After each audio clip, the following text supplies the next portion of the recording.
Hey everyone, it's Elaine. Welcome back to my channel. I really had a different plan for this. I was going to show you how I planned on making my tags for a swap that I'm in. But let me give you a little backstory. I've told you many times about the fun retreat that I went to in Scottsboro, Alabama. It was truly a lot of fun. Met some great ladies, all kind of have different interests, but at the same time, we'd like to do some of the same things. Well, we decided that last day that we were going to try to do something to stay in touch. Yes, I know, we have social media for that, but something artsy to stay in touch. So we still do have our private retreat Facebook channel, or not channel, group, still active. It is a closed group, just the 17 of us. And we decided that once a quarter that we would do a tag swap. That way it's not so overwhelming. There's no commitment. If you don't want to participate, you don't have to. But there are parameters, and of course, as I've said before, there are rules. We all need rules. We don't like rules necessarily, but we need rules. We need to be on the same page. So anyway, we were doing a tag swap, and you had the choice of either doing fall or Christmas. Well, if you have followed me, you know that I have been in 2 fall collaboratives. So I figure I had kind of done enough of the fall theme. And I also have a lot of Christmas. And also, if you followed me, you know that my goal this year, by golly, is to use what I have. So, with that being said, I decided poke around, see what I have, see what I could come up with. Didn't necessarily have a plan for my Christmas tags, but you kind of sleep on it. Things come to you in the middle of the night. At least that's what happens to me. So I just started off with a manila tag. Now, yes, I could have made my own tags, but I have these. So, like I said, use what you have. So out of the 17, there were 13 of us that were going to be able to participate this time. So I'm always one that I like to make whatever I'm making one for me also. So this was my base. Then what I did, and this is the tags right here, so you can kind of follow along. Then what I did is I had some old music paper that I actually believe someone at that retreat had given to me. We had kind of a give and take table. And you can kind of see up under here the music notes and the lines and everything. So I think I got about 4 tags out of each music sheet. So that was actually my base layer up on top of the tag. Now, I used Yes Paste. And let me grab that real quick. Of course, I'm not prepared, but it's not far since I've been organizing. This is my Yes Paste. So I spread that on with a used credit card or room keys, whatever. And I like the way it slides on. So that's what I used. And then after that, I did a napkin.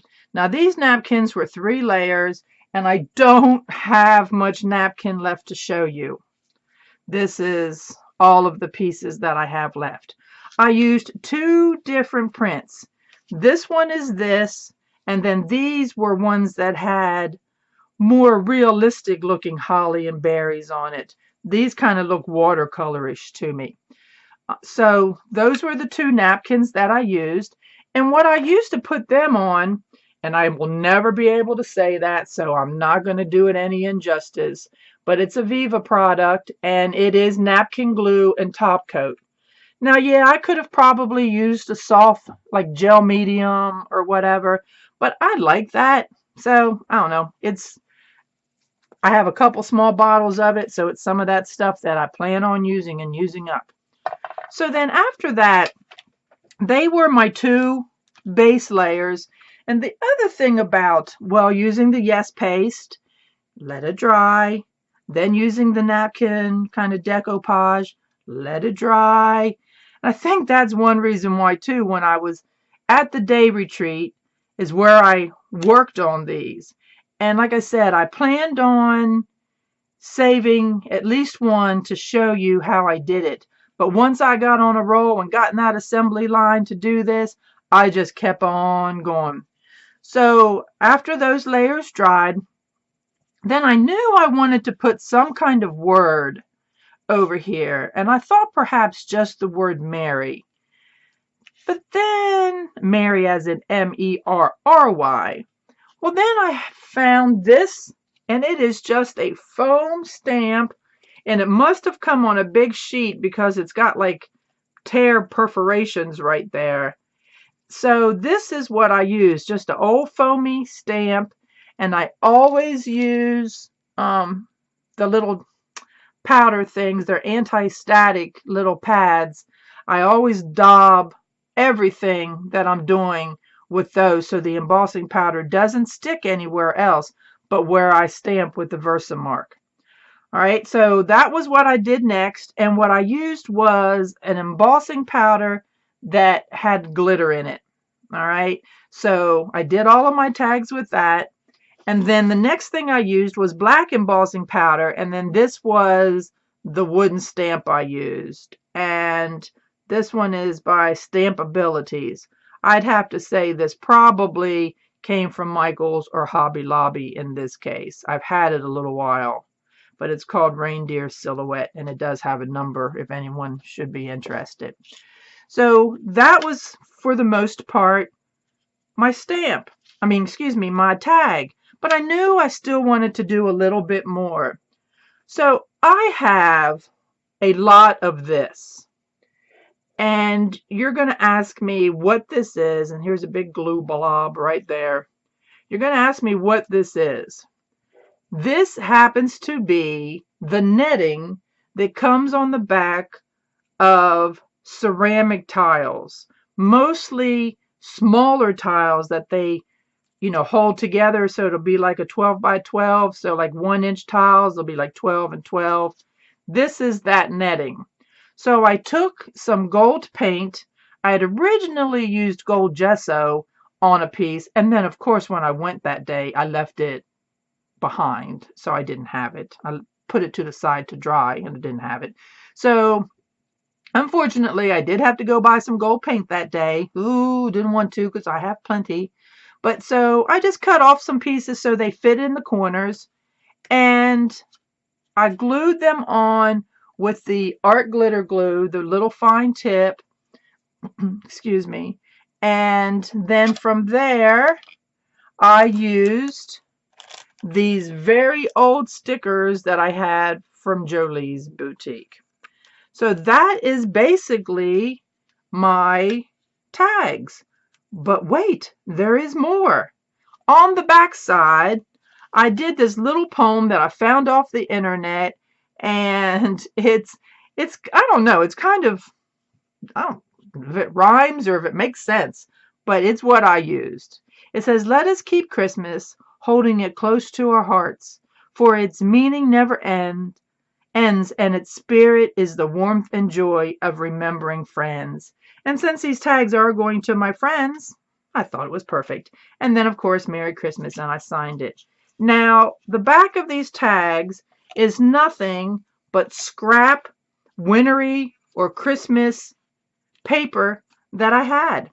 So, again, I didn't go out and buy anything. I used what I have. I aged it up a little bit with some distressed walnut, a little heavier in some places than it is in others. But that's, for the most part, my tags, all in a nutshell. And like I said, I thought they were pretty. There are lots of layers and everything to them. And that's me. So now these are the tags I made. Oh, one more thing. When I did put the ribbon up here on the top, you'll see how good it's holding. Well, it's because I put a dollop of glue right back there where you pull it taut. And so now it's staying. So, ta-da! Perfect. But what I was about to say is these are my tags. Now, later today or maybe tomorrow, we'll have to see, I'm going to put up a video of all the tags that I received so you can see what others created as well. And we'll kind of take a look at them and see if we can figure out what they did, okay? So anyway, thanks for coming by and checking out my tag swap for the holidays. And I appreciate it. And please subscribe to my channel if you would. I'm growing, growing, growing, and I'm so darn tickled about it. I can't begin to tell you. So anyhow, give me that thumbs up, and you all behave, and I'll catch you later. Bye-bye.